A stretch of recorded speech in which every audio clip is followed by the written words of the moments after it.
Watercolor Pencil Techniques worksheet. I have a paintbrush with clean water. I have a paper towel, my worksheet, I have my watercolor pencils, and that's all I need to create these techniques. We're gonna do a value scale, graded wash, flat wash with watercolor pencils. We're gonna blend colors, create two different types of edges, and there's a couple other techniques I'm gonna demonstrate as well. So here we go. You're going to need at least 3 different colors to complete this worksheet, but most of the techniques you can use with the same color, and I have chosen this one. The first technique is a value scale. It wants you to go from lightest to darkest. Now you're going to fill these whole boxes with the pigment from your watercolor pencils.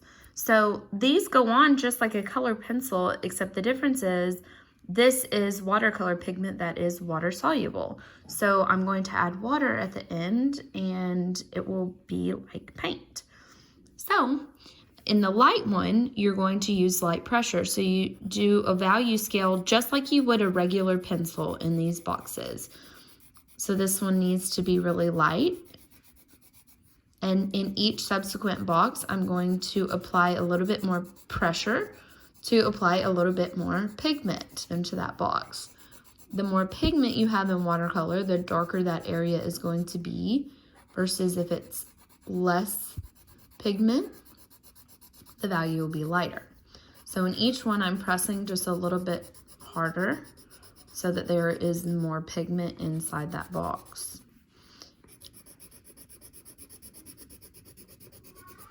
And you can see how quickly the tip of the watercolor pencil diminishes. That's because it's very loose, the pigment inside of there.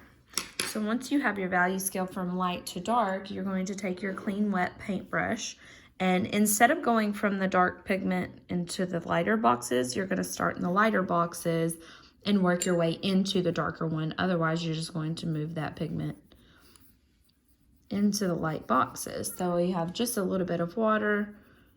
So you see me dip in the brush and then I swipe it along this side. So there's not a whole lot.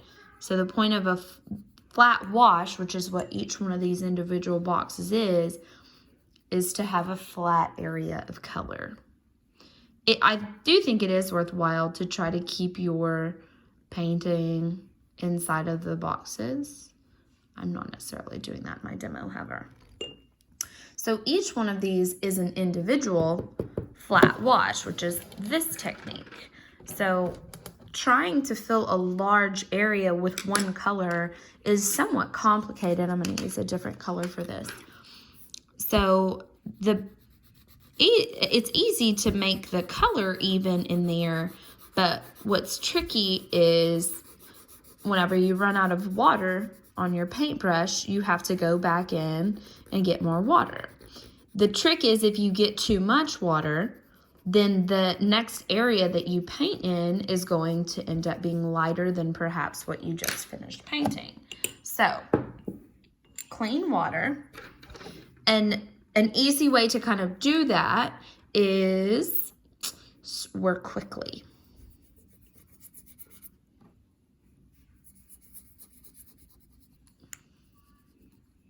And I don't have a whole lot of water on my brush whenever I'm doing this. So it's lighter. So a pretty flat wash of color. A graded wash. This is creating a value scale like we did here. However, we're going to do it in one shape rather than in individual boxes. So this is no longer a flat wash of color. It is now a graded wash.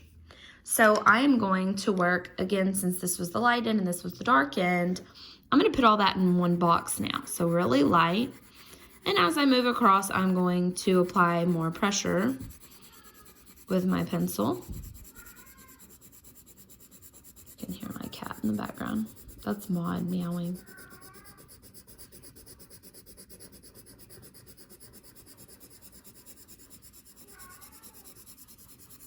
So I go from light to dark.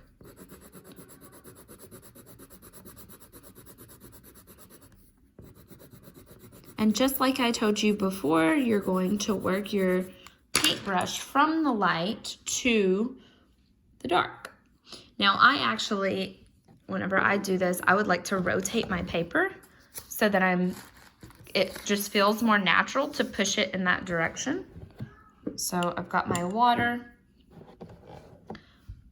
and as I move my brush, I'm getting less and less water on my brush and more pigment. I have to dip in and get some more water every now and then, and there we go. I've gone from light to dark in a graded wash. Now, we're gonna do that same thing, except we're gonna use the graded wash now to turn this circle into a sphere. So we're gonna use value the same way, except now we're gonna make something look like it's round or has a form, depending on where we put our pigment. So I like a lot of impact on this one. So the same way that you would shade a sphere, you have it really dark in a C shape. Imagine this is our light source here, coming down. So it's gonna be light on the sphere here. It's gonna get darker in this area. And then it's going to be darkest, of course, naturally over here. So I'm going to apply the most pigment over here in the area that needs to be dark. That would be in shadow on our sphere. What's not printed on the paper, but I would like for you to do, is to give yourself also a cast shadow. That's going to ground it down a little bit. And then instead of just lines like in this direction, you need to make sure that the shape of your value scale is like a C, because that is going to make it look round. So you see me kind of drawing a C shape over and over, and with value drawing, it matters the way you draw it looks kind of different if you scribble them versus if you stipple. With the watercolor pencils, that's not going to matter. So I've just gone from dark to light, and I'm being kind of scribbly. Now, the same thing, you always work from light to dark. I don't even want to put any pigment over here, but in a few swoops of the paint brush, I'm going to loosen up that pigment into watercolor so it has a much more rich and dynamic effect. It's okay if you have to reach back in and get a little bit more water. Don't forget about your cast shadow.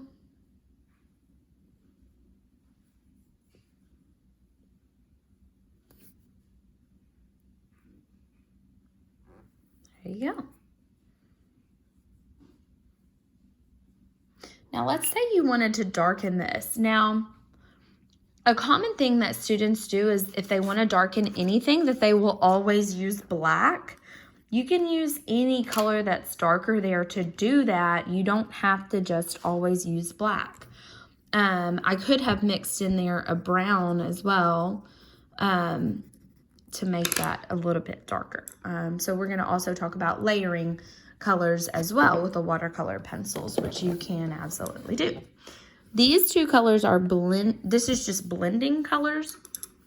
There's a couple ways that I want you to use this box. So going from one color to another. So here I'm going to do blue and yellow together, but I also want to show you blending colors by layering them together to create a new color. So first, I am going to do the two colors side by side and mix them in the middle. So I'm gonna kind of make a value scale and taper it out with each color that I'm doing. So taper that into this one. So working from lighter to darker, I'm going to add my water here. I'm going to work that into the blue, and then I'm going to bring that color in together. So I've just blended the blue into the yellow with a kind of gradient effect where they're layered in between. You could also just do that if you don't want them to mix on an edge, but you want a whole area to be a color that you can create with two different colors. You could also use this space to just do another effect, kind of like this if you would like. But it's just blending colors together. So this, I've created a new flat wash. On the watercolor paper, this would look a little bit nicer. You wouldn't have as many of these kind of lines from the pencil.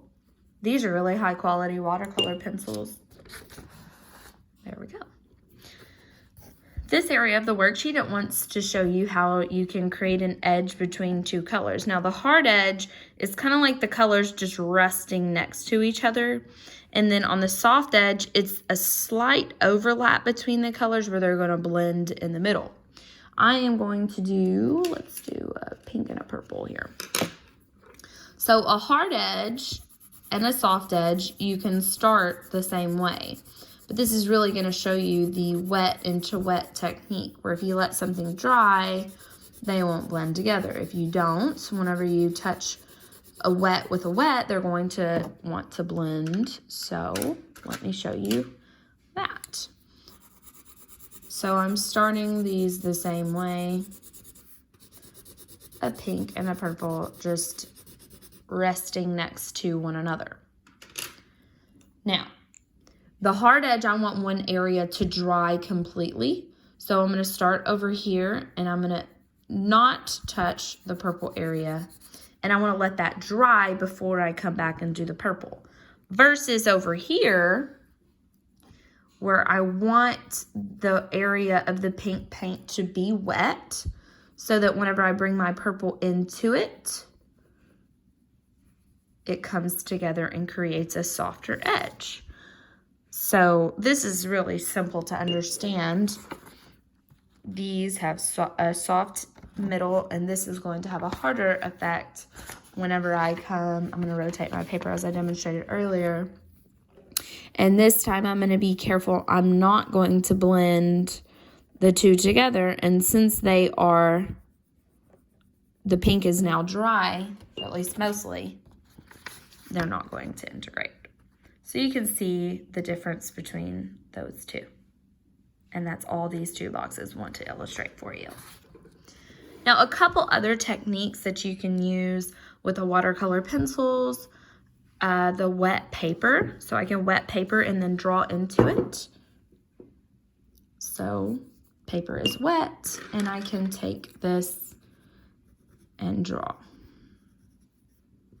It creates a different kind of line and mark making. It becomes really soft whenever you draw into the wet paper. And then the last thing I want to demonstrate is that you can draw with your pencil by dipping it into the water. And then you can have a really interesting mark making that becomes really, really bold.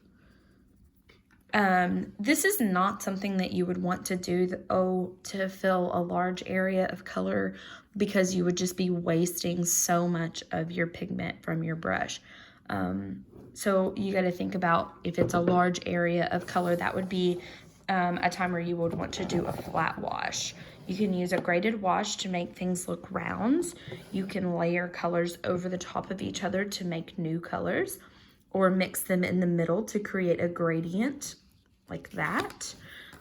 Two different types of edges you can achieve with watercolor pencils and watercolor, and then of course drawing into wet paper. So this is the variety of techniques that you have for watercolor pencils.